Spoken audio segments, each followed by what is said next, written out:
What's up? Welcome. I am so glad you are here listening and spending time with me today. Release Your Inner Power talks about life, the trenches, the decisions, and the wins that we have now, today, and that have experienced in our past. There are stories, encouragement, tools, and tips to take those next steps to release that inner power and connect with something that is said or someone, a special guest maybe, that will boost your week. I am your host, Shauna B. Here we go.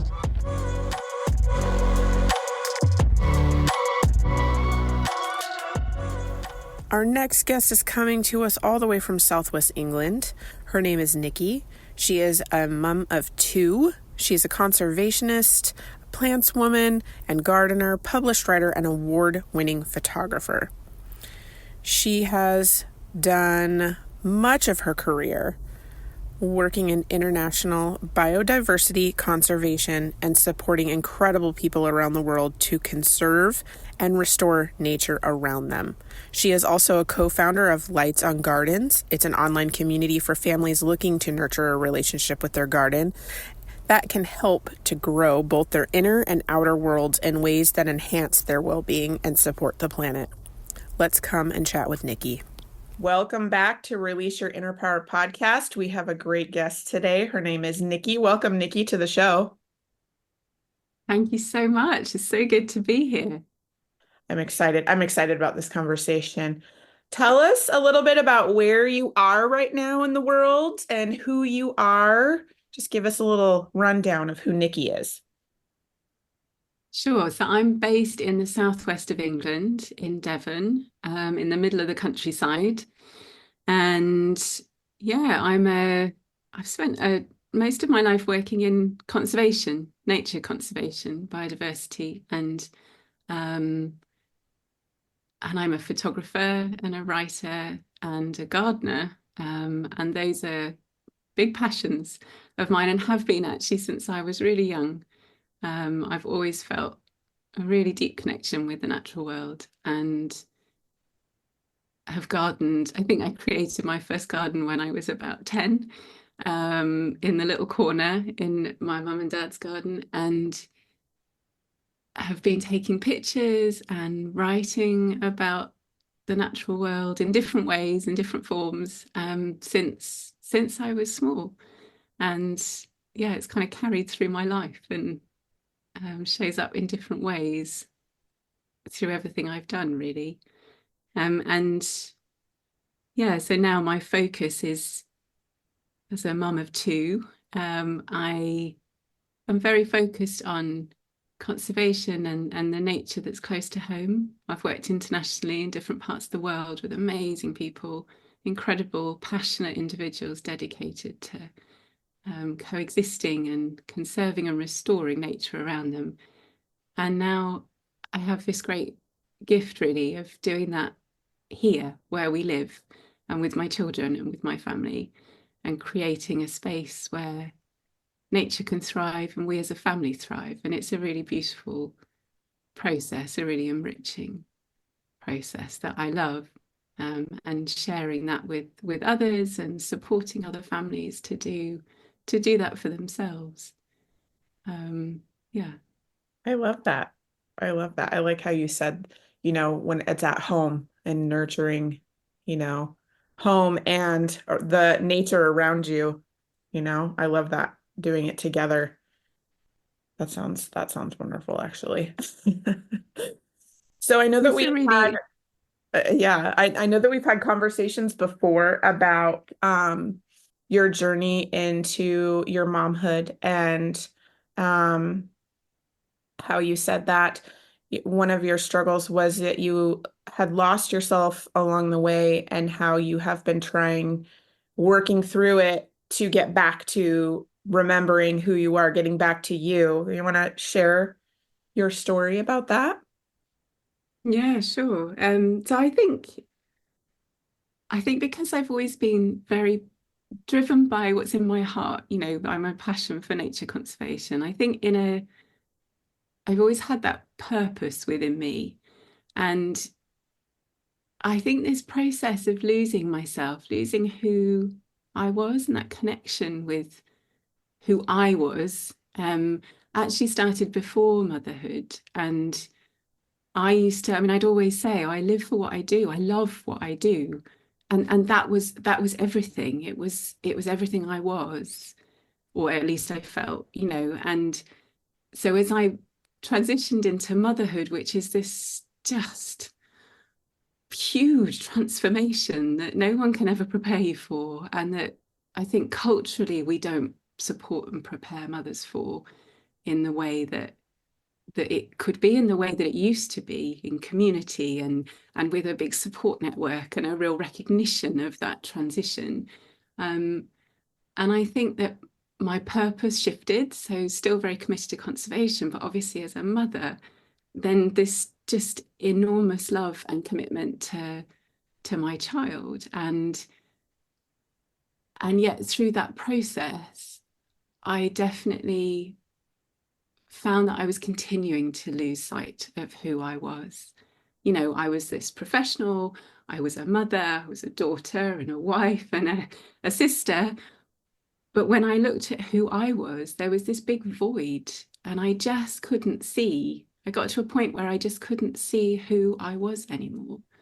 And if someone said, "Oh, describe who you are," what makes you you? I don't think I could have answered it except in my roles in different parts of my life.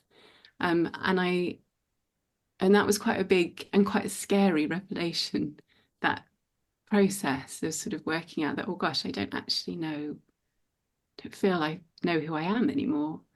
And so rediscovering and reconnecting with that has been an amazing process and such a gift, and a gift that really has come from my children, who have been the motivation for me to re-find that and to reconnect with who I am, and that matters. Yeah. Yeah. Did you have a couple of things? Did you have like a situation or scenario? Like what brought you to seeing that void?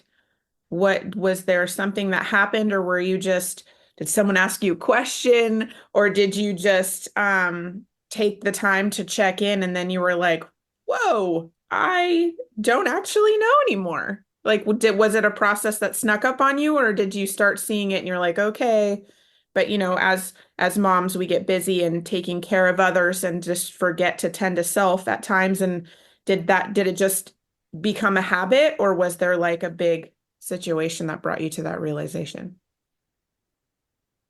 I don't think I had looked after myself for a long time. So before I became a mum, I don't think I had cared for me um, particularly well. It wasn't a priority. It was all about, I'd worked long hours and felt really committed and really passionate and had so much good in life.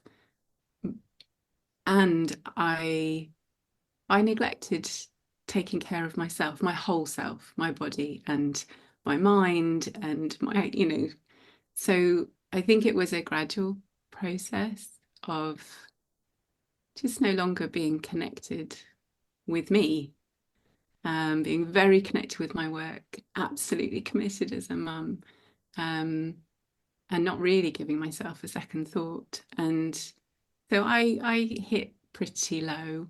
Um, and I think at the point that I was worried about the impact that was having on my family, then I needed to look at myself and needed to find a way back, and find a way in which I could be the mum I really wanted to be, and give my children and my family the life that I knew was possible, and hoped was possible. And I think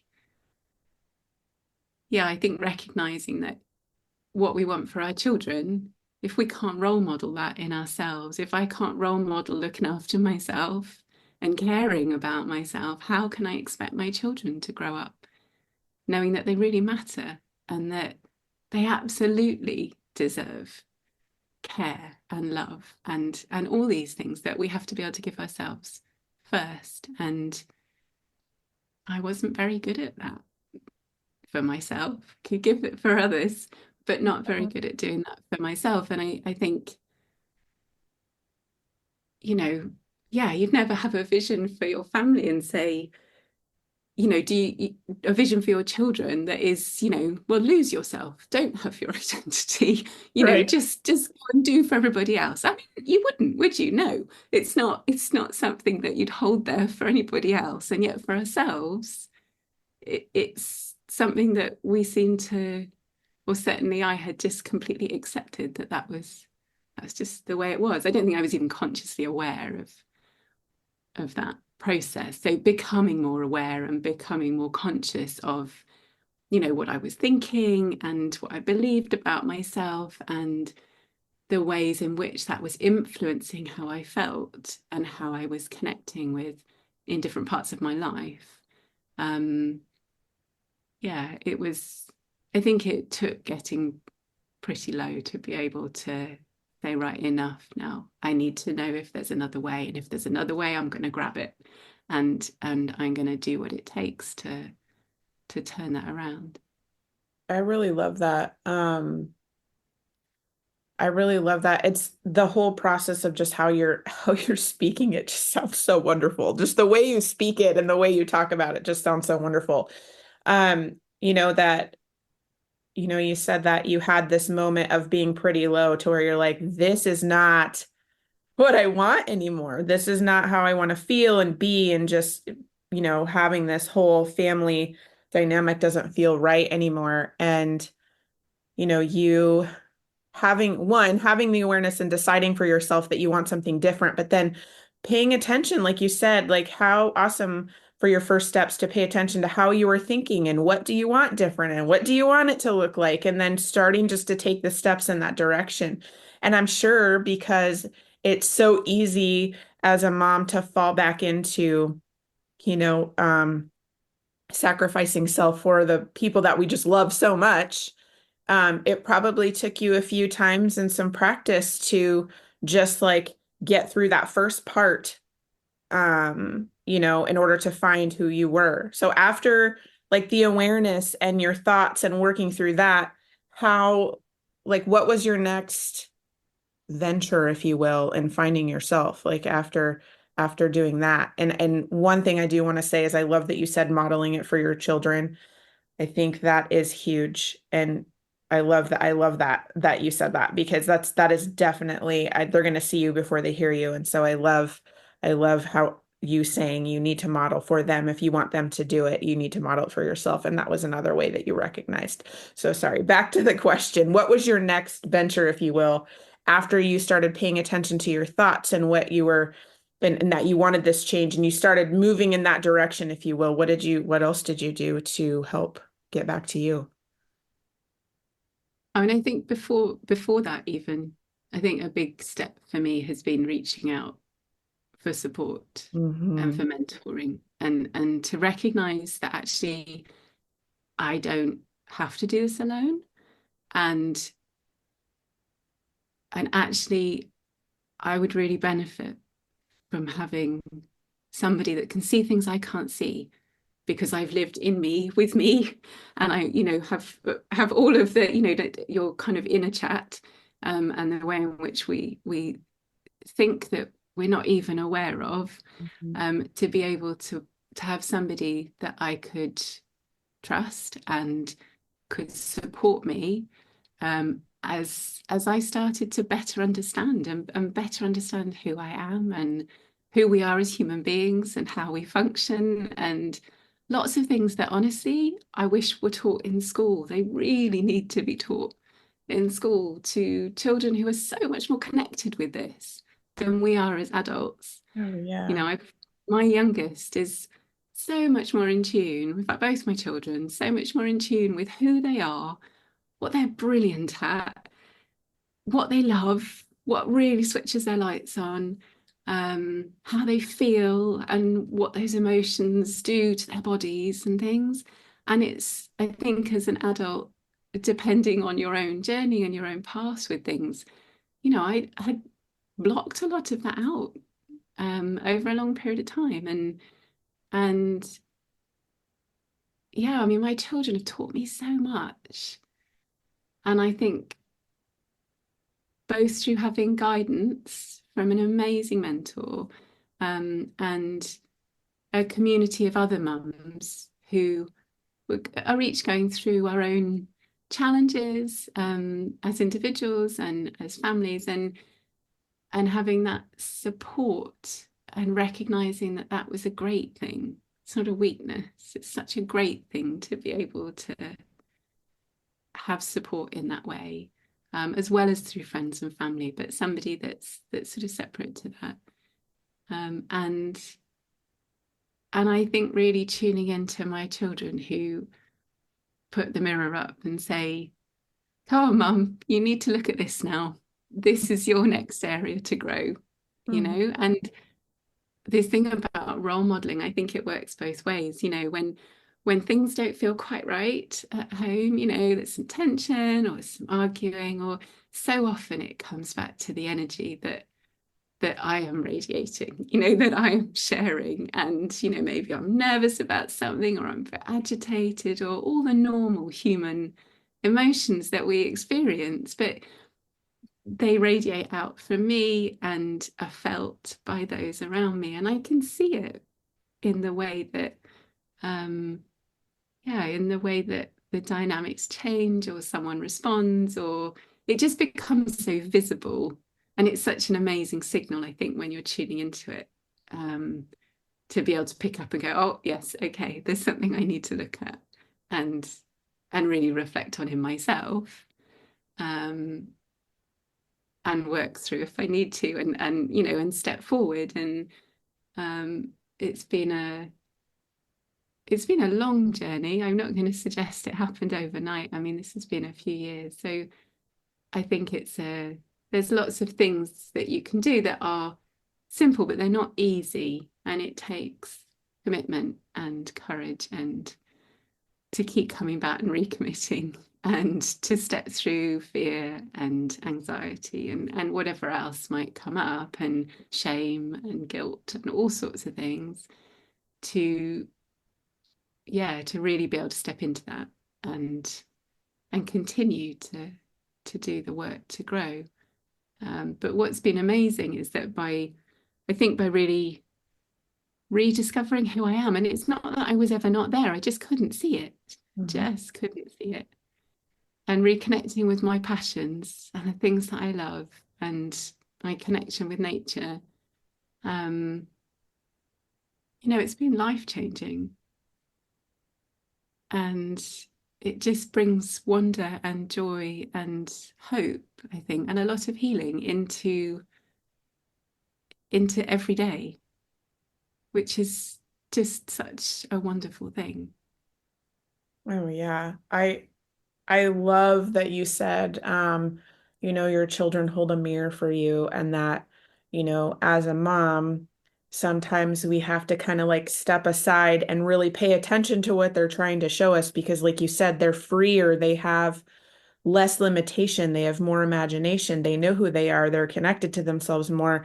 And, you know, um, for us to kind of step out of that parental role and just observe and watch and look and see, and then with them showing us that mirror, can allow us to step almost step into a more creative, imaginative space, like learning from them, like they're now teaching us, right?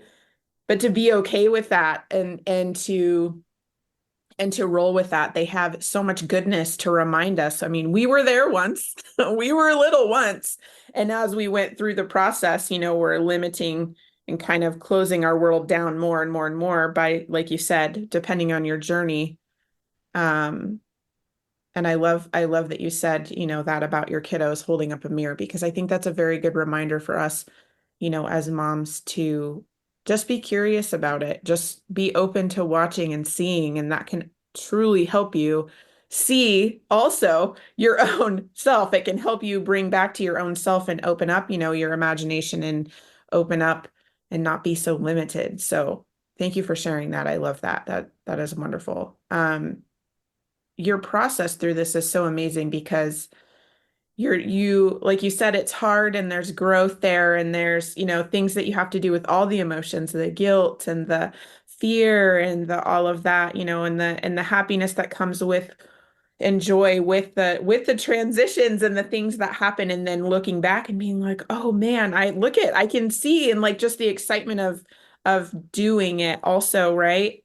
But how you did it seemed I know it was hard, but how you did it just seemed so, it seemed much smoother. It was kind of like just one step at a time, recognizing, having awareness, asking for help. And then like when you were doing this, you were also getting more realizations, more clear, and you're seeing more, which is just awesome. And then letting your children help guide you, and then getting to a point of where you're like, oh, I have passions and things I like to do like getting to that and just remembering. And then I feel like the excitement at the same time, working through all of these other crazy emotions of the shame, guilt, fear, and all of that, like the excitement also builds on the other side, right? Because you're getting clear and you're seeing more things and you're working through it. And it's kind of like helps pull you also through that because you're getting excited about, oh, well, look at this. And then we'll look at this of like all this self-discovery, like you said, is there,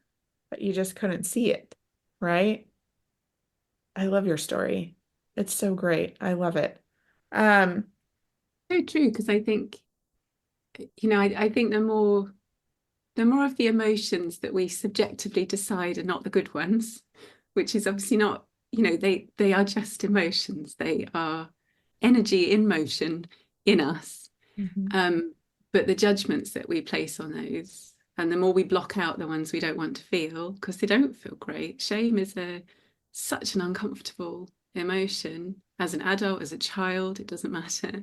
Mhm. Um, but the more we block those out, I think the more I also, you don't necessarily experience the joy and the other side either. And I think a big learning for me has been about embracing all of those emotions, and my children are the greatest teachers in that our emotions are energy and motion, and they are there to be experienced without judgment. And if we can do that, they pass. Mhm. They pass through us, they move through us, and we can breathe again. We can, and step forward and embrace it all, not because it's easy, but because it is what it is to be human. That is who we are. And I think the more I've allowed that and accepted that and know that it is not a journey towards perpetual happiness. That's not the journey we're on. It's about a process of allowing and embracing all those emotions so that we can experience them. We can experience grief and sadness and despair and hope and joy and wonder and awe and all of these too. And it is that eclectic mix of all of it that makes us human. Yeah. And that's been a huge learning process for me, and one that I'm still on. I will continue to be on, right? Oh, yes. Yes. Yeah, it's about the experience of all of it. Yeah. Just when you say it, it makes me reflect on things like while you're talking about it, I'm like reflecting on my own stuff and being like, yeah, situations of how you said it will pass. That's such a good reminder too, is it will pass. Sitting with it is also okay because it will pass. It's not going to be here forever. So that's a great reminder for that. Thank you. Well, since you started seeing more things and started getting back to your passions, do you want to talk more about what you're passionate about? Sure. I mean, I think my passion for nature has always been there, and is very much the guiding. It's very much what drives what I do. And I love to create and be creative. I love to grow and to garden, um, to run and move and experience that. There's something very special about running and the way in which it shifts energy, and um, Yeah, and the thoughts quieten just like they do being out in nature. And photography and writing and really having the courage to share those passions instead of hiding away. But sharing them with others who could also, are either interested or feel it's something they want more of in their lives. And I've created in collaboration with my mentor, actually, with Julia Black, who's an incredible master neurocoach and entrepreneur, and so much more. Um, we've created an online community called Lights on Gardens, which is very much about really learning to connect or reconnect with your garden, if that's something that is relevant to you, and learning to embrace that relationship and all the benefits that that can bring both ways, both for you and your family and for nature. And it really is about connection and community and cultivating a relationship that has the potential to be incredibly nourishing. And so that's one way in which I'm taking forward my passions and sharing them. And I'm also creating a podcast, which is called Unearthing Wild Wonders, and is really about that relationship that we have with the natural world that is just so inextricable. We are nature, and we there are so many ways in which we are connected with nature, often that we don't even realize, with the natural world. And there's so much wisdom and wonder and healing within the natural world. And so it's exploring that in conversation with some incredible souls who have deep wisdom and life experience. And I'm just loving having these conversations, and I look forward to sharing them with those who would like to listen. That sounds amazing. Do you have in this group, when you guys are talking about gardening and stuff, is there like also when you're talking about the connection, is there also education on how to do it? Like, what if there's somebody out there that is like, yes, I've always wanted to do that, but I don't know how. Like, I don't even know how to make a garden. Is there like help and education for how to get to that so they can have that? Yeah, I think that's really important because I think this there is no how, and there's having a go, but Yeah. there's a lot of barriers to having a go, isn't there? That often is related to what we think about ourselves or think, and so absolutely. And I think what's different about what we're doing is that it's not a course. It's not, you don't sign up and tick off the modules and get to the end, because I think everyone's in a very different place. And it's about, for me, it's about meeting you where you are. So maybe you are new and you have this space and you don't know where to begin. And that's great. What a great starting point Mhm. to begin to cultivate a relationship with that space Yeah. and see what happens and learn about it and have dreams as to what could be, and Mhm. begin to co-create a space with nature and with your site. And so it really is about, everybody's at a different place, and it's about just meeting you where you are. There's no behind, there's just right now. And what could that next step be? And so what I'm enjoying doing is being able to create, if somebody wants to learn how to sow seeds, then that's something we focus on. And it can really be tailored to what's of interest and where everybody is at. I love that. I think that's great. It's interesting too because when you're describing it to me and you're describing this group, so many of the things that you say is also a great perception on just your life in general. Like when you say have a go and like there's no really like beginning or what have you. It's just right where you are, and let's start from there and kind of like move with the flow and like all of that I think is great. It's great. I loved how you were describing it. It was like, oh yeah, I felt like you were telling me like this is how you should do life too. Like in general. It was great. I loved that. I loved it. But you know what? I mean, that is what we're doing. It's bringing the inner and outer worlds together, because our gardens can often, and what we think and how we feel when we interact with our gardens is often a reflection of how we think and feel about other aspects of life. Mhm. You know, whether we feel overwhelmed, whether we are worried it's not going to look as it should, Yeah. and it doesn't need to look a certain way. But sometimes that's something that can hold you back from having a go and embracing your garden as an expression of who you really are.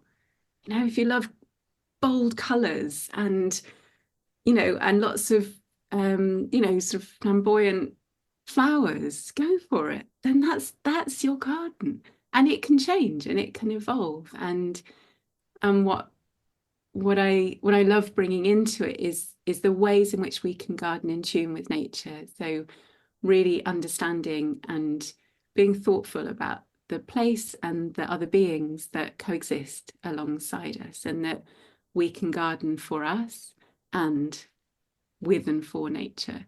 And it's not something that we're ever going to be in control of, because we're working with a living, breathing system that will always be evolving and changing and growing, and things live and things die, and there's beautiful cycles in all of it. And so it's about really embracing that co-creative process. And I think it's such a nourishing um, way of creating something that's beautiful and life enhancing and can bring wonder into your everyday. And sometimes it is about confidence and about stepping through some of the hurdles and the blocks that we have, to be able to do that. What an amazing teaching, like, having this. What an amazing, it teaches you so many things while you're doing that. And like paying attention to, like you said, like how you're feeling and when you're doing it and the processes and stuff. Like, what an amazing teaching thing of being connected with that and what you can take from that and actually practice it, like in your life, right? From what you learn from that. That's really awesome. That's really awesome. Well, tell me, in all of your mom mom things and your journey and your passions that you do, how do you get your me time? Like, how do you get your time that you reconnect? Do you do it alone? Do you share it with your family? Like, what does that look like for you in your world? So I was thinking about this, and I think it's been a process, and there's been a number of shifts for me in finding that me time. And I think when I was struggling with different things, it was an escape. I needed to be just alone because it was the only way I could be. Um, and I think that sort of shifted, but then me time has felt selfish. I think, we have this idea that when I'm doing things for me, there's some guilt and feeling like, oh, I should be doing something else or with somebody else or spending time doing something else. And I think the big transition has been simply embracing the fact that actually that time and giving to myself first is essential for me to be able to be the best I can be in this moment right now. And that doesn't mean that it's this or it's that. It just means that right now, this is the best I can be. And and that's been a huge learning process for me, that it's not an escape, it's actually nourishment. It's giving to myself what I need. Um, and I think the other side of it has been realizing that I don't have to be alone to give that to myself.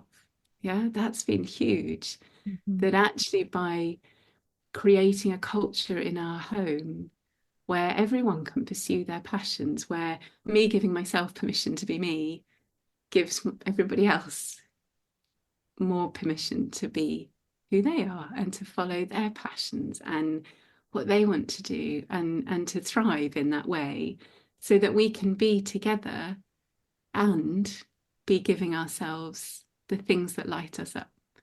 Whether that's through a project or whatever it might be. And I think that's been huge, actually, realizing that I don't have to be alone to feel like I can give myself that nourishment, that kind of breath, just to reconnect and recalibrate. And I think just making that more a part of family life has been really important. And I get, I get that from gardening, from being in nature, from all those things. But I also now get that from connecting with my family, and just the joy that comes through supporting them in their passions and what they're pursuing at any different point.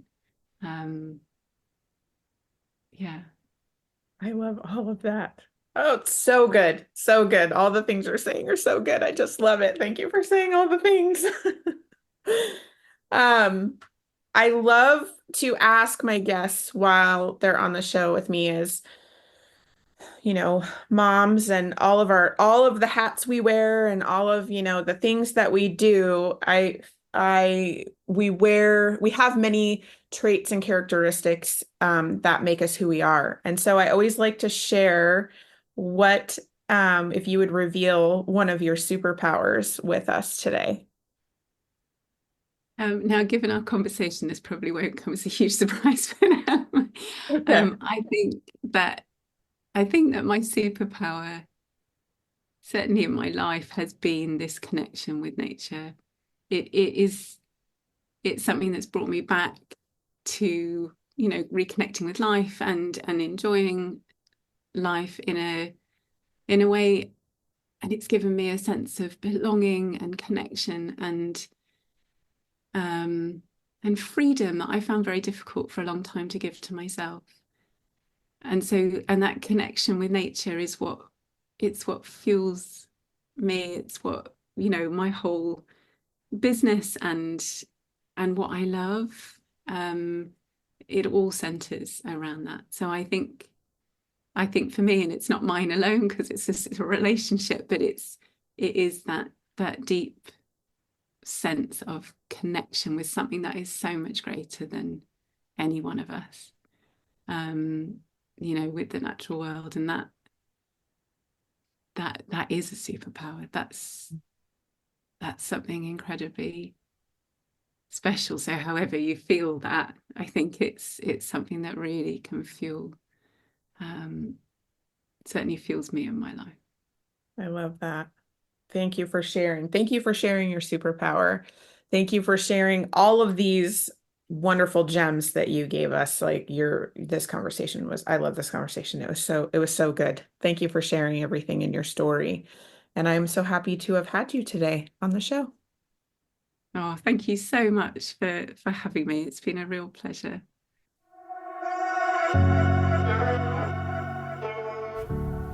Thank you for listening to today's episode. I hope you enjoyed the conversation, learned something new, or got some gems to take away that will boost your week.